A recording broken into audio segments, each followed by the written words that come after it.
YouTube, what it do? Today's another video. Here is going to be, I guess, a little bit more about me, right? What's this box and why do I have it? This box is a starter and a bit of the conversation piece of this video here today. So this video is really about the one question that I get asked so much. Jeff, how do you know how to do all of this? Like, who taught you this? Did you go to school to learn that? This is literally what I'm asked often, very, very often, because of the things I do. I do a lot of things that may not be quite normal, I guess, to everybody's day-to-day life, but it's what I do, normal to me, my day-to-day life. Yeah, this is a part of it. This is one of the many things that I do each and every day to be who I am each and every day. This is a starter for a Chevy Cruze. Why am I replacing the starter for a Chevy Cruze, you might ask? Well, because it's bad, I think. So back to the why. Why am I replacing a Chevy Cruze starter? The only thing I'm getting is a click. I've checked solenoids, relays, tried to test the starter, not really getting much from it. So that tells me the starter may be bad. How will I know? Well, I can change it. It's either gonna work or not work. That's the only two options I got. Or I could do it wrong and it not work. But I mean, I'm gonna change it and it's either gonna work or not work. So let's get to it. The front diff. Yeah, but What now? drop it down and bring the other car back in and change the oil pan gasket on that one. The oil pan gasket? I thought you were doing the front diff. Oh, he asked me, can I do the oil pan gasket? Well, hey, just that simple, huh? Well, I think you might pull that joint straight forward and then pull that other one right here in all this space. If you ain't want to be moving stuff back and forth, you know what I mean? Yeah. What do you think? He don't need that. No, you it don't even matter, you ain't it. Pull it out and go All right. I was just giving you an idea. So. No, Lord, you. Bro, look, it's a step. Shoot, half of this I got to put up anyways. A welder, I'll be welded a little bit, and a tire. And it could squeeze between that. We ain't even got to move that motor.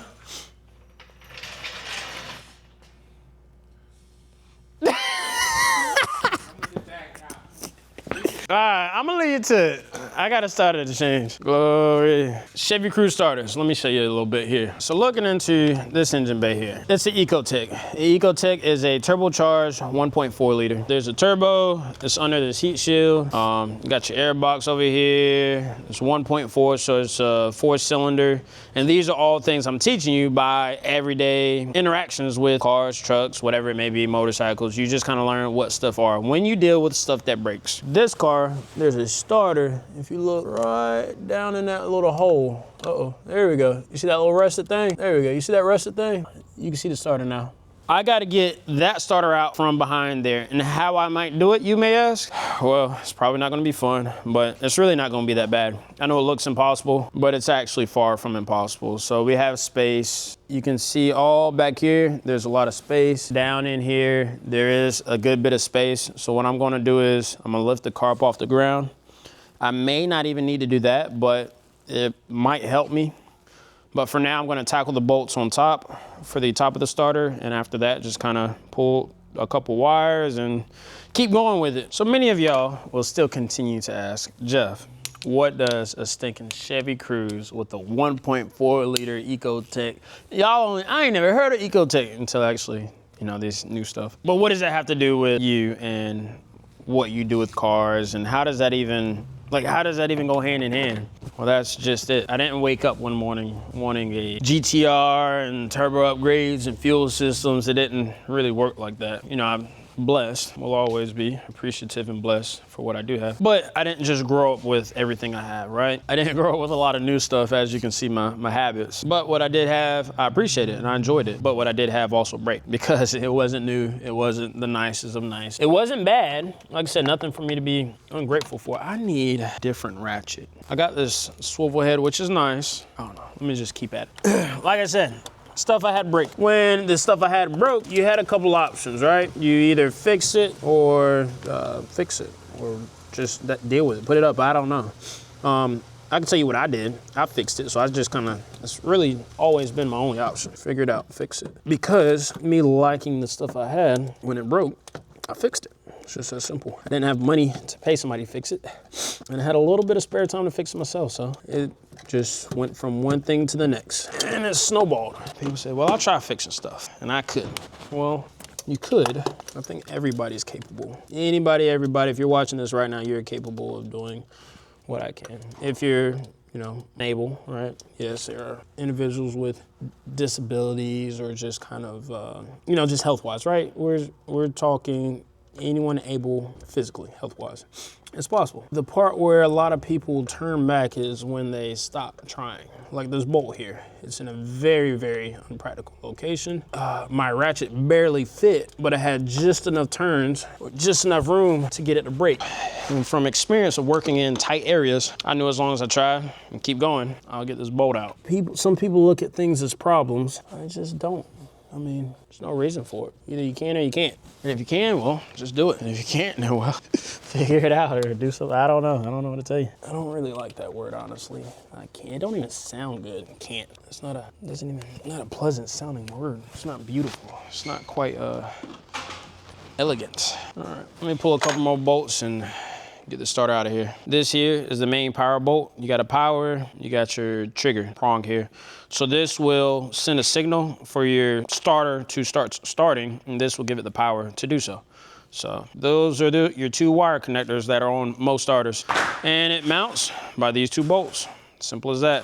And there's your teeth. This Milwaukee battery, it's cool. It has a power and a negative coming off of it. And we got a little bit of juice. So the starter, I got it off. It really wasn't too, yeah, you can't even see it, but you're just working where you can't see.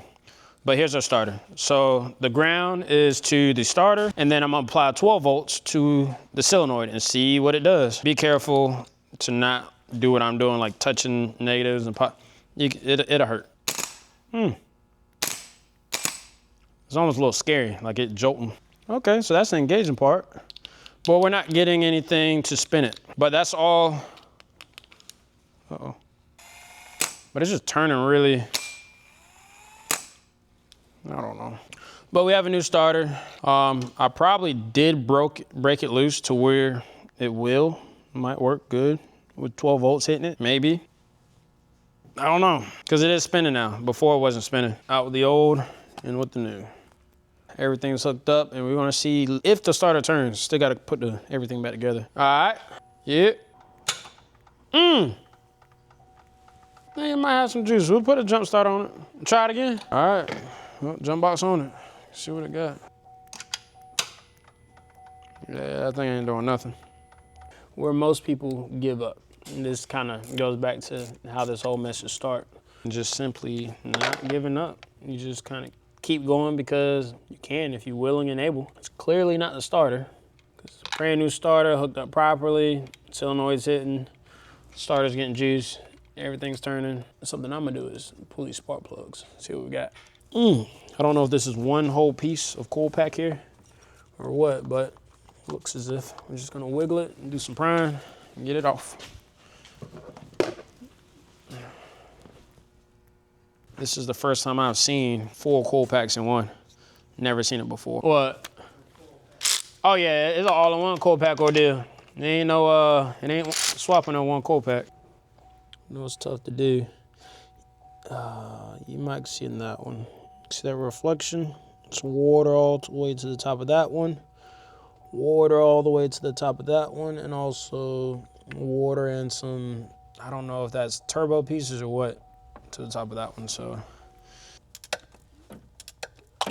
And see that?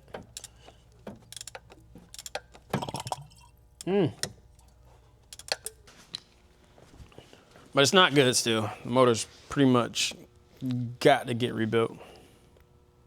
The Cruze, we got water coming out of the top of these cylinders, so clearly it ain't getting fixed today, I know that much. At the very least, it's gonna need a head gasket. At the very least. Hope you enjoyed the video. Stay tuned for the next one. See you.